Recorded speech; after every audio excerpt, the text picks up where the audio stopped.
রমজান মাসের পরে এই ঈদের রাত্রে গরমের মধ্যে মানুষ একটা পর্যন্ত বসে বসে আলোচনা শুনেছে। আল্লাহ, এরা আমার জন্য আসে না, এরা আমাকে চিনে না, কোনদিন দেখেও না, এরা আমার জন্য বসা ছিল না। তোমার কালামের কথাগুলো সুন্দরভাবে গুছিয়ে বলার চেষ্টা করেছি, হতে পারে সেই কালামের আকর্ষণে তারা বসেছিল। আল্লাহ গো, যারা হাত উঠাইছি, আমাদের জিন্দেগীর যদি আমরা যদি একটু ভালো করে খেয়াল করি, ডান হাতে তাকাইলেও জাহান্নাম দেখা যায়, বাম হাতের দিকে তাকাইলেও জাহান্নাম দেখা যায়। কারণ কি পরিমাণ অপরাধ করেছি, আমার আপন ভাই মা বাবা জানলো না জানলো, আমি কিন্তু ভালোভাবে জানি। আমার দুই চোখ দ্বারা কি পরিমাণ গুনাহ হয়েছে, আমার দুই ঠোঁট দ্বারা মানুষের বিরুদ্ধে কি পরিমাণ গুনাহ আমি উপার্জন করেছি। আল্লাহ, দিলের প্রতি মানুষের প্রতি কি পরিমাণ ঘৃণা ধারণা করে আমি কি গুনাহ করেছি, সব আমারটা আমি ভালো জানি, তুমিও জানো। আল্লাহ গো, আমরা দুর্বল উম্মত, মুহাম্মাদের উম্মত, আমরা এমনিতেই দুর্বল। হাজার চেষ্টা করে, অনেক তওবা করে, ফিরে এসেও আবার সেই ওয়াদা রক্ষা করতে পারি না রে মালিক। তুমি আমাদের প্রতি অভিমান না করে, আমাদের প্রতি আল্লাহ গজবের দৃষ্টিতে না তাকিয়ে, তোমার নবী সরদারে কায়নাত মুহাম্মাদের নামের ভালোবাসার দিকে তাকিয়ে আল্লাহ তুমি আমাদের তামাম জিন্দেগীর সমস্ত গুনাহ খাতাগুলোকে তুমি মাফ করে দাও। আর রব্বুল আলামিন পরওয়ারদিগার, আজকে আমরা চিৎকার করে তোমার নামগুলো ডাকতে পারতেছি আল্লাহ আল্লাহ বলে। আল্লাহ, গত বছরের মাহফিলের মধ্যে অনেক মানুষ আল্লাহ আল্লাহ বলেছিল, ডাইনে বামে তাকাইলে এদেরকে আর খুঁজে পাওয়া যায় না। আগামীতে অনেক মাহফিলে আমাদের মধ্যে অনেককে খুঁজে পাওয়া যাবে না। আল্লাহ, পৃথিবী চলমান, সময় চলমান, ঘনিয়ে আসছে কিয়ামত। যদি কিয়ামত যদি ঘনিয়ে না আসতো, কোন বাবা তার মেয়েকে দর্শন স্বীকার করতো না। কিয়ামত যদি ঘনিয়ে না আসতো, ভাই তার বোনকে দর্শন করতো না। কিয়ামত যদি ঘনিয়ে না আসতো, মা ছেলের সাথে আল্লাহ অনলাইনে প্রকাশ্য যৌনপল্লীর মতো আচরণ কেউ এখনো করতো না।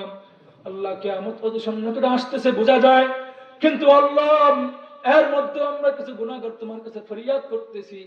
আমাদের কোন আমলের কারণে অন্য কোন মুসলিম জাতিকে তুমি নির্যাতন করিও না আল্লাহ। আর রব্বুল আলামিন পরওয়ারদিগার, আমাদের আত্মীয় স্বজন যারা কবরস্থানে শায়িত হয়ে গেছে, মালিকরা আমাদের নিজেদের তো আমল নাই, ওদের জন্য কি দোয়া করব। কিন্তু আজকের মাহফিলে যে কোরআনের আলোচনা হয়েছে, আমার আগে অনেক উলামায়ে কেরাম সুন্দর সুন্দর আলোচনা করেছে। ওনাদের আলোচনা বরকতের বদৌলতের মাধ্যমে অত্র এলাকায় কর্দগান মুর্দেগান কবরবাসী যারা আছে, আল্লাহ প্রত্যেকের কবরকে তুমি জান্নাতের সর্বোচ্চ মাকাম বানিয়ে দাও আল্লাহ। আর রব্বুল আলামিন পরওয়ারদিগার, মাহফিলের প্যান্ডেলের দিকে একটু কুদরতি নজর দিয়ে তাকায় দেখো। অনেক মানুষ আছে তোমাকে কিভাবে ডাকতে হয়, তোমাকে কিভাবে কাছে পাইতে হয়, সেই বিষয়গুলো জানে না। আল্লাহ এর জন্য দুয়ার মধ্যেও কোনো কথা বলে না। দাঁতে দাঁতে কামড় দিয়ে অনেক সাদাদারি ওয়ালারা চোখের কোণা দিয়ে পানি ফেলাইতে আছে। আল্লাহ কেন ফেলা, এটা আমাকে বলার দরকার নাই। ইন্নাল্লাহা আলিমুম বিযাতিস সুদূর, তুমি প্রত্যেকটা ঈমানদার মানুষ প্রাণকুলের সকলের হৃদয়ের অবস্থানগুলো করে ভালো করে জানো। আয় রব্বুল আলামিন, প্রত্যেকটা মুরব্বিদের অতীতের জিন্দেগীর গুনাহ মাফ করে ঈমানের হায়াতের সাথে মৃত্যুর কপালখানাকে তুমি লিখিয়ে নাও। আর রব্বুল আলামিন পরওয়ারদিগার, আমাদের ছেলে সন্তান যারা দেশের বাইরে দূর দূরান্ত ঢাকা শহরে কাজ করতেছে, প্রত্যেককে বালা মুসিবত থেকে হেফাজত করে আল্লাহ সুন্দরভাবে কাজকে আঞ্জাম দেওয়ার তৌফিক দান করে আল্লাহ।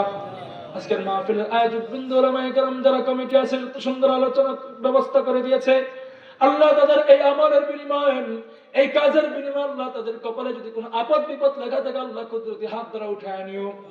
আর রব্বুল আলামিন, আমাদের সমাজে অনেক মানুষ আছে, টাকার অভাব নাই, পয়সার অভাব নাই, কিন্তু সাংসারিক কোনো না কোনো ঝামেলার মধ্যে ভুগতেছে। আল্লাহ, এমন মানুষ আছে আল্লাহ সর্বদিক দিয়ে সুস্থ, কিন্তু জবান দিয়ে কথা বলতে পারে না। আর রব্বুল আলামিন, অনেক মানুষ আছে সবাই তারা ভালোবাসে, কিন্তু ঋণের চাপের কারণে কাউকে মুখ দেখাইতে পারে না। অনেক মানুষ আছে আল্লাহ অর্থনৈতিকের কারণে নিজের বড় ধরনের রোগের কথা মানুষের মধ্যে প্রকাশ করতে পারে না। আল্লাহ, যার যত সমস্যা আছে, তুমি তো কারো সমস্যা জানবার বাকি নাই।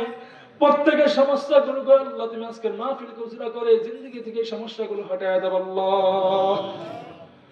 আর রব্বুল আলামিন পরওয়ারদিগার, এই মানুষগুলো বৃষ্টির জন্য হাহাকার করে হাত তুলেছে। আল্লাহ, বৃষ্টির যেমন প্রয়োজন, বৃষ্টির এই প্রয়োজনতা জাতির যেমন প্রয়োজন, আল্লাহ গো, রহমতের বৃষ্টি যদি তুমি একটু ঢাইলা দাও, আল্লাহ আমাদের জন্য একটু রহম হয়। কিন্তু আমি আল্লাহ একটা জিনিস প্রশ্ন করতে চাই, দুনিয়ার এই সাধারণ তাপমাত্রা যদি আমরা সহ্য করতে না পারি, তোমার নবী বলেছে এই গুনাহ নিয়ে যদি আমরা হাসরের ময়দানে উঠি, মাথার অর্ধ হাত উপরে নাকি সূর্যটাকে ঢেলে দেওয়া হবে, সেই সূর্যের তাপে নাকি আমাদের মাথার মগজগুলো নাকি টকবক টকবক করে গলিয়া গলিয়া পড়তে থাকবে। গো আল্লাহ, বৃষ্টির জন্য আবদার করতেছি, কোনো সমস্যা নাই, কিন্তু আমার যদি গুনাহ মাফ না হয় কিয়ামতের ময়দানে গরম সহ্য করব কি করে মালিক?